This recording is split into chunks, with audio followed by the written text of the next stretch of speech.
Alors je crois que le ras-le-bol est total de la part des professeurs, du corps enseignant et des parents d'élèves, parce que ce protocole, personne ne l'a compris. Il a été dévoilé dans un journal la veille de la rentrée par le ministre, donc il y avait une sorte de je m'en foutisme ou de maltraitance du corps enseignant et des parents, avec un protocole intenable.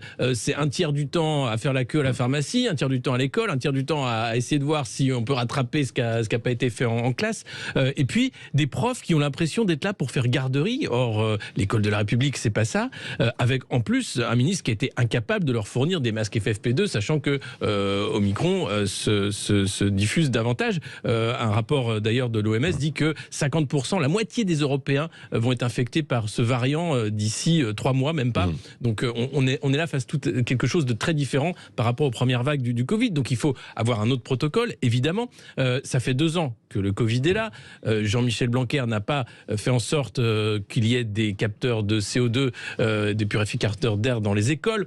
Les masques, j'en parlais, FFP2, ils ne sont pas là pour le corps enseignant.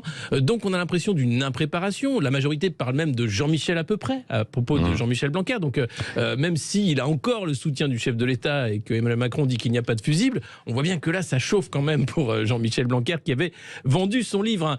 L'école ouverte, c'est vraiment le slogan de Jean-Michel Blanquer. Lui, pendant ces 2 ans de Covid, son challenge a été de garder l'école ouverte. Alors, il a tout fait pour. C'est un succès d'une certaine façon, puisque on voit chez nos voisins, c'est compliqué également. Le port du masque dès 6 ans, c'est pas seulement en France.